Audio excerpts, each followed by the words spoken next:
ભારતના કેટલાક સમયથી તણાવ, ચિંતા અને ડિપ્રેશન જેવી માનસિક સમસ્યામાં ખૂબ વધારો થયો છે, જે ચિંતાનું કારણ બની છે. કેમ કે માનસિક સ્વાસ્થ્ય જ નક્કી કરે છે કે વ્યક્તિ શારીરિક રીતે કેટલી સ્વાસ્થ્યપ્રદ અને સુખી છે. અસ્વસ્થ માનસિકતા અનેક રોગ વધારે છે. અદાણી સંચાલિત GAIMS GK જનરલ હોસ્પિટલમાં દરરોજ નાના મોટા લગભગ 100 જેટલા માનસિક સમસ્યાગ્રસ્ત દર્દીઓને સારવાર આપવામાં આવે છે. હોસ્પિટલના મનોચિકિત્સા વિભાગના તબીબોના જણાવ્યા મુજબ માનસિક સ્વાસ્થ્યમાં ભાવનાત્મક, મનોવૈજ્ઞાનિક અને સામાજિક ભાવના પણ રહેલી છે. માટે બાળકો, વૃદ્ધો અને યુવાનીના કોઈપણ ચરણમાં દરેકે માનસિક નિરોગી રહેવા સારવાર લેવી અત્યંત જરૂરી છે અને કેટલાક દર્દોમાં તો લાંબા ગાળા સુધી સારવાર લેવાની જરૂર પડે છે. ડૉક્ટર ટીલવાણીએ માનસિક ક્ષેત્રને મહત્વ આપીને યોગ્ય સારવાર જરૂરી હોવાનું જણાવ્યું હતું. જી, હું doctor Mahesh Tilwani, GK general hospital અને અદાણી મેડિકલ કોલેજમાં પ્રાધ્યાપક અને શ્યામ મેડિકેરમાં પણ કન્સલ્ટન્ટ તરીકે કામ કરી રહ્યો છું માનસિક વિભાગમાં. અને આજ વિશ્વ માનસિક આરોગ્ય દિવસ છે. તેનું મહત્વ એ છે કે માનસિક આરોગ્યને લગતી અમે પ્રવૃત્તિઓ કરીએ અને લોકોમાં જે ફિલ્ડ છે માનસિક આરોગ્યની, તે એવો છે કે જે લોકોમાં તકલીફ છે પણ લોકો આગળ નથી આવતા. માટે લોકોને જનજાગૃતિના કાર્યક્રમો કરીએ અને બને એટલું માહિતગાર કરીએ લોકોને. એ હેતુ છે આજના દિવસનું, નહીં ફક્ત આખા વર્ષનું આ કામગીરી કરવી જોઈએ. કારણ કે માનસિક આરોગ્ય જે છે એ નામ તો મનનું છે પણ મનનું નથી. માનસિક બીમારીઓ મગજના જે જ્ઞાનતંતુ છે એના કામગીરીની બગડવાથી ઉત્પન્ન થાય છે. મગજ બરાબર કામ ના કરે તો માણસની લાગણી બગડે.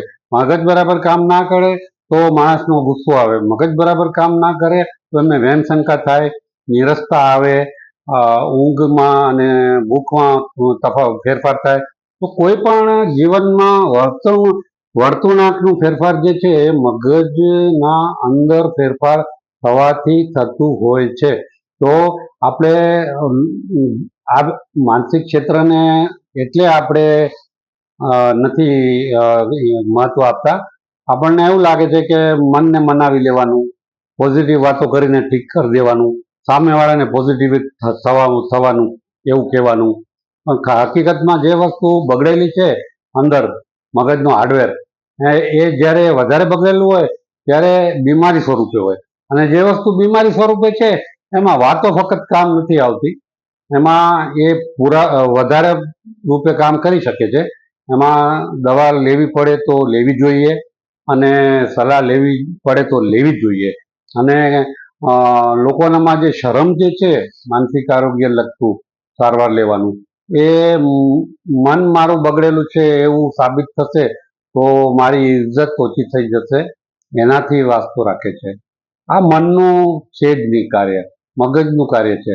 મન તો એક એક્સટેન્શન છે, એક પરિણામ છે.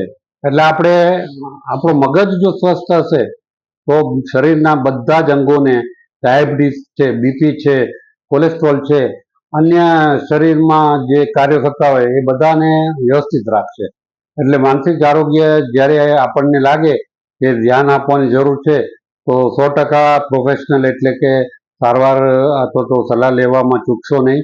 આપણે એવું લાગે કે મનોચિકિત્સક પાસે જવું નથી તો મનોવૈજ્ઞાનિક પાસે એટલે કે સાયકોલોજીસ્ટ પાસે પણ આપ જઈને પણ આપની વાત કરી શકો છો.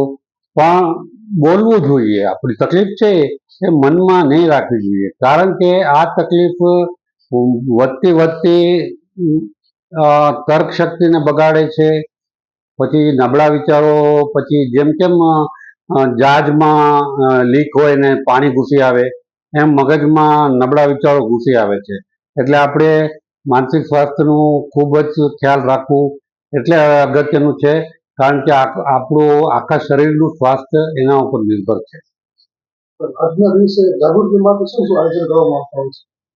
અમારે તરફથી 2-3 જગ્યાએ ટોક રાખવામાં આવ્યા છે. ટોક એટલે કે લોકોને આર્મીના BSF વિસ્તારમાં એક ટોક રાખ્યો છે અને 2 દિવસ પછી પોલીસ કર્મીઓ છે, ખાસ કરીને મહિલા કર્મીઓ, એ લોકો માટે અમે ટોક યોજ્યો છે.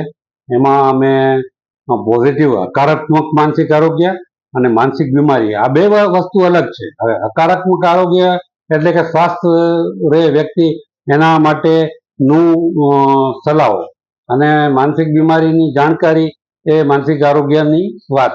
આ બંનેનું અમારે બે ટોક ગોઠવેલા છે અને આકાશવાણી ભુજમાં પણ આજે સાંજે 6:25 જે અમારું ઇન્ટરવ્યુ લીધું છે એનું પણ બ્રોડકાસ્ટનું ઝલક આવવાની છે.